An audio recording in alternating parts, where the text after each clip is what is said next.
Hi, my name is Meagan McCall, and I've been asked to be your knitting instructor through this program. It's a pleasure to be here. I'm so excited to share this craft with you all. It's something that is one of my passions.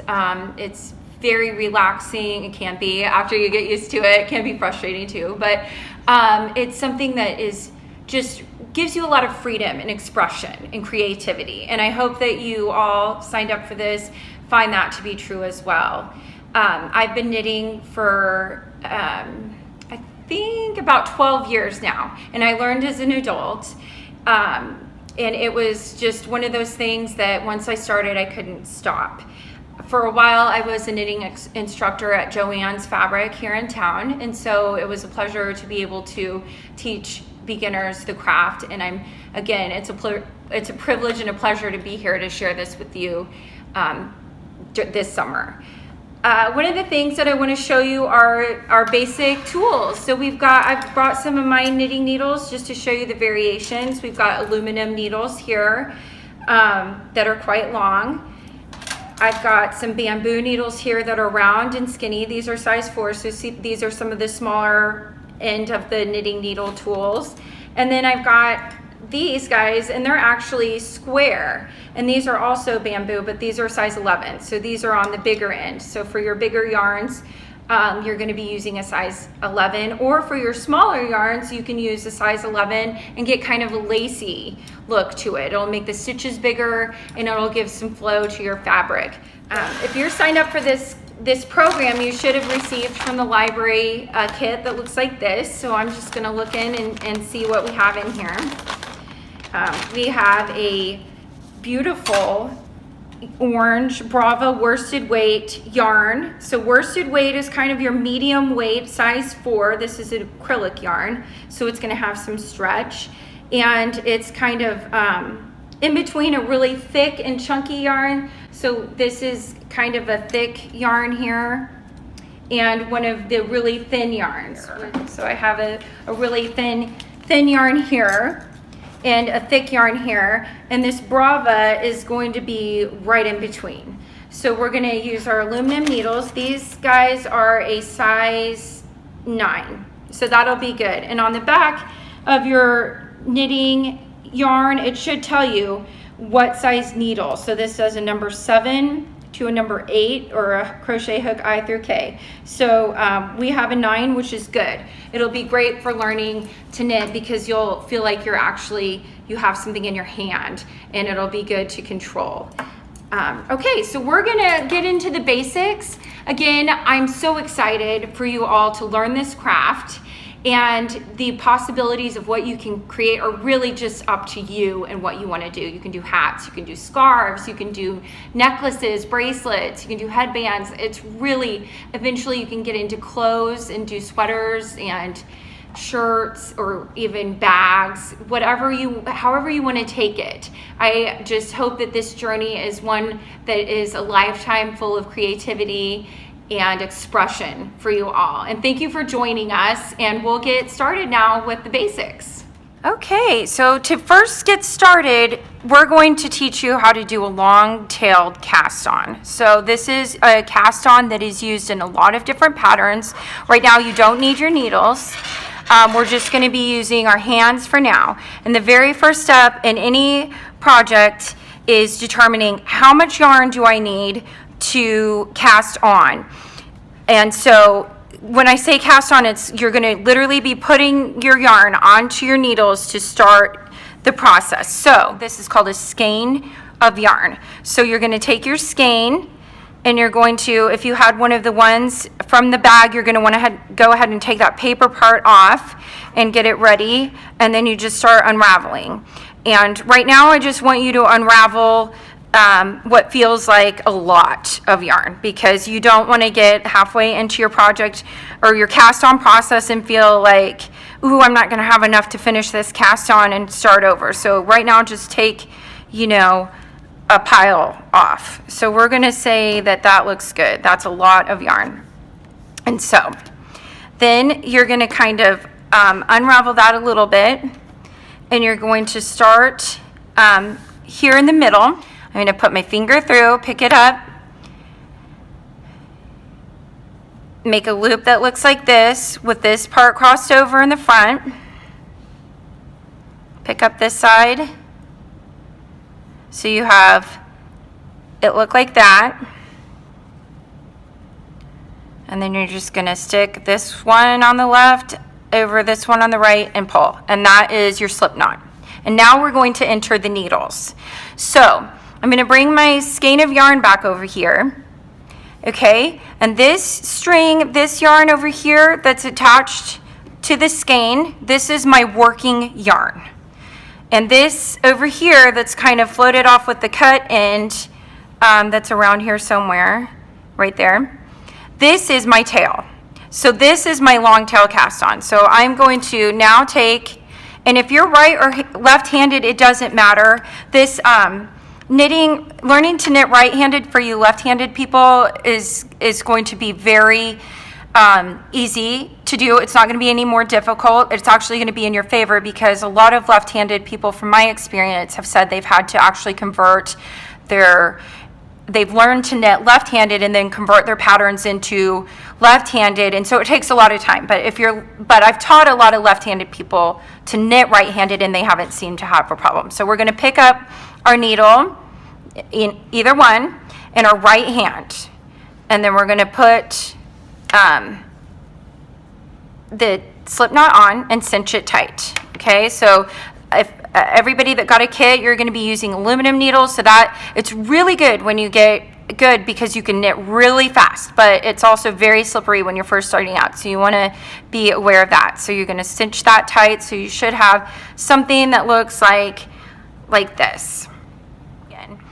And feel free to replay all this.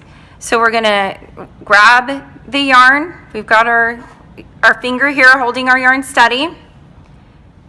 And we're going to put our thumb and our forefinger or pointer finger together, and we're just going to stick it in there.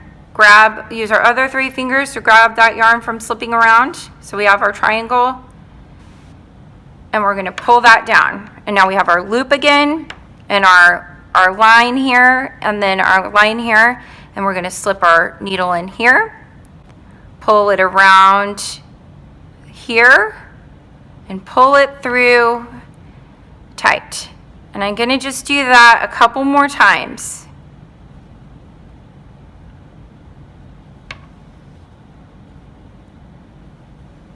So we don't ever have to let go when we're casting on of our tail and our working yarn. We can just keep that tight and keep pulling it down. So we're going to go under here, around here, pull it through there, and cinch it tight.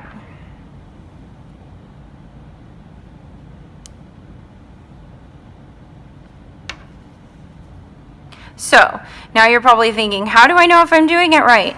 So if you flip it over, you should see that you have these nice little braids looking things here. So with one side kind of smooth and the back side kind of bumpy. And there shouldn't be anything that looks like this wrapped around in between there. It should all be pretty tight there together. So again, this cast on process is really important because if you don't, this is like your foundation. So if this isn't solid, it's going to unravel. So we're going to just grab that here. We've got okay, so for the sake of this project and learning, I think we're going to go ahead and cast on 15. I have 1, 2, 3, 4, 5, 6, 7, 8. So I'm halfway there. I'm going to cast on 7 more. So, okay. So, for this cast on, we didn't do, sometimes, you know, if you're working on a scarf, it'll say cast on 40, cast on 50, whatever. So that's why you really need a long tail. But for this project, we didn't. We won't look at this tail again until the very end of our project. So now we're ready to introduce our other needle. And we're going to work on the knit stitch. So I have a sampler here so you guys can see what a knit stitch is. So when we're getting started here, we're going to knit every single row. So we're going to knit every stitch, and we're going to get this rippled pattern because we're going to knit and then flip it over, and the back side of our knit will be a purl, and so on and so forth. So you can see, if I spread that apart, you can see those knit stitches really good in between the purls. And then if I flip it over, it'll be the same. So the back side of the knit stitch is a purl, and the front side of a purl is a knit. So you can kind of see that stretched apart. So this is what our sample right now should look like. This is called the garter stitch, and it's a really beautiful and easy way to get texture in a scarf, and it's a really fast project because you're basically just knitting everything. So even if you're left-handed, right-handed, whatever, you're going to start with your casted on stitches in your tail, and see I've kind of swept my tail over to this side here, in your left hand. And again, I'm using my pointer finger here to hold my stitches steady, and I'm just going to kind of slide them up here closer to the end. And now I'm going to introduce my other needle. Basically, you just grab it like with your thumb and your hand wrapped around this for now. Okay, and you're holding your yarn steady, and what you're going to do is you're going to stick this right-handed needle with nothing on it into here, okay, into that first loop. So you're going to separate that first loop out, stick it, and you're going to make an X with your needles, okay? What I'm teaching you to do today is called throwing, okay? There's different ways to knit. This is called throwing. It's the most traditional way to knit. I think it's the most satisfying because you actually feel like you're doing something, and it's kind of therapeutic once you get in a flow. So I'm going to pick up my working yarn that again is attached to my skein, and I'm going to throw it around the bottom needle in between all the way so you can kind of see it go through. So you should be able to see that loop that you just threw around your right hand needle underneath, and you're going to slowly pull up that needle and that loop, and then you're going to scooch all these other ones over and knock that one off. So it should look something like that. And you're going to pull your working yarn, kind of make that tight, and then you're going to do it again. And this time I'm using this pointer finger to hold this stitch in place because we don't want to be losing that one. So again, slip the needle in. There's a different angle, hopefully, underneath. Okay, so you look like you have an X. Throw it around. You see your loop under there. Slowly slide. Pull the point up so you've got your loop, and knock it off. So in through the front. Throw it around, and I've kind of used my thumb and my fingers here to kind of hold those steady while I throw. And slowly pull that needle up and knock that one off. So we're just going to knit the rest of these, and here we go, we're throwing around. And if you find a different way to hold the needle steady while you're throwing here, that's great. This is just what I've done.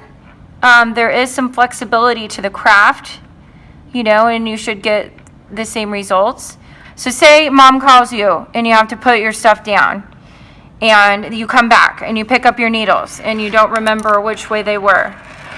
The fastest way to tell is where your working yarn is coming out of. Your working yarn is going to be coming out of that last stitch that you knitted. So it's coming, since we're knitting, it's going to be coming out of the back, the last stitch. So we know that this side should be in your left hand and this side is in the right hand.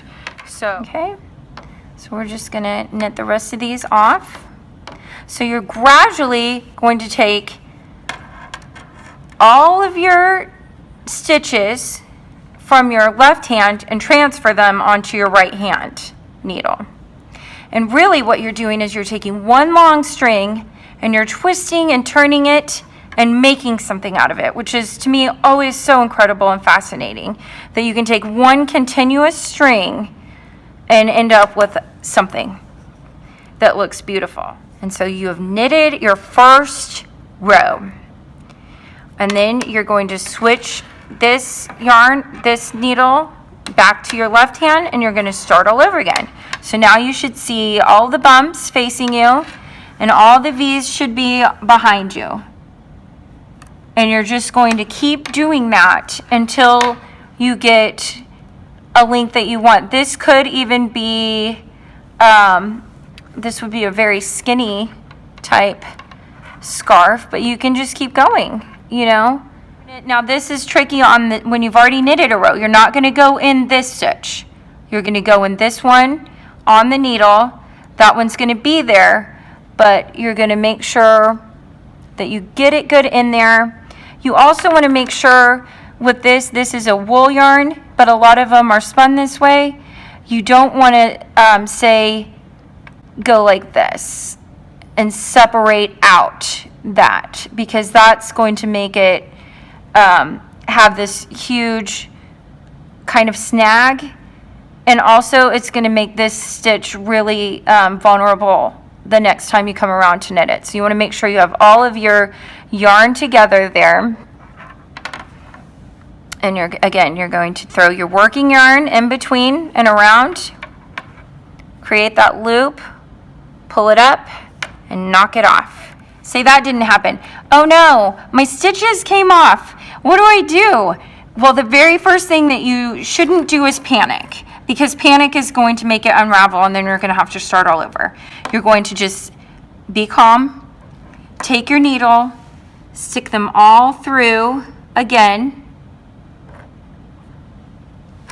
And this guy didn't get knitted, so we're going to put him back on the left-hand needle, and we're going to try again.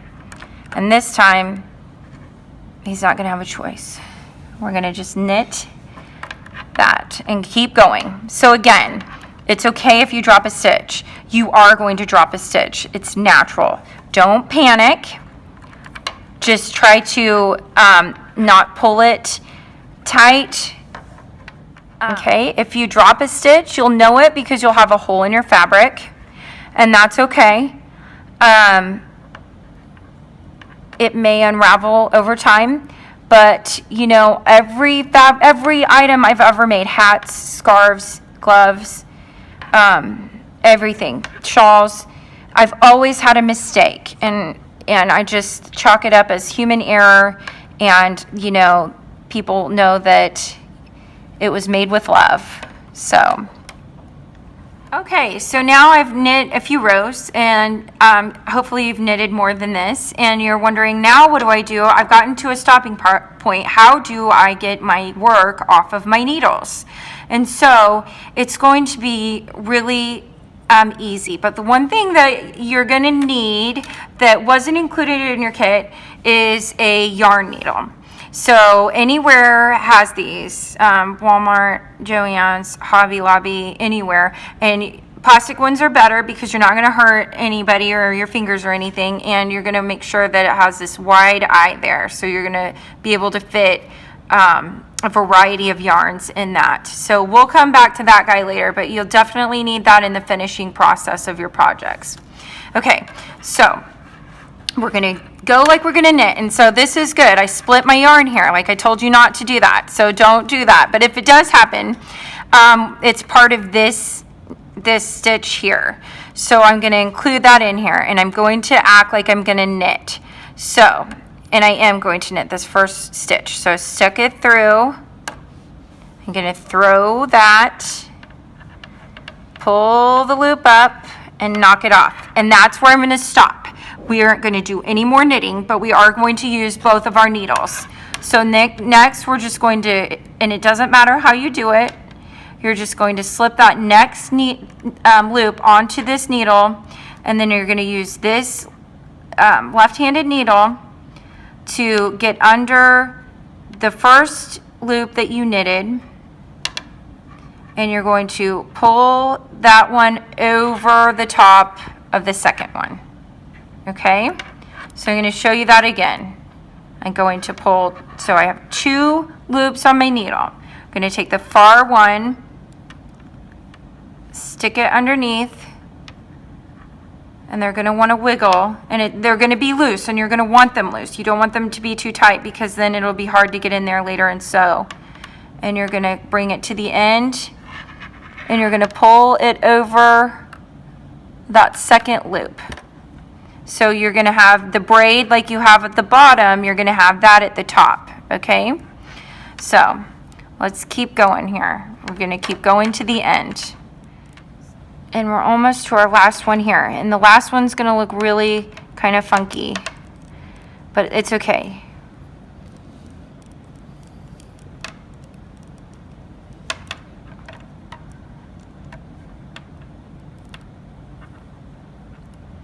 Okay.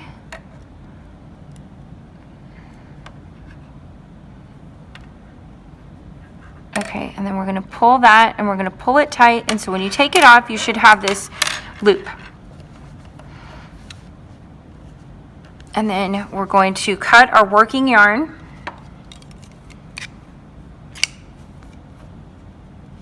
And then we're going to thread our needle. And you know, there's lots of different ways that people like to finish their work, so you should have something that looks like an edge that looks like that.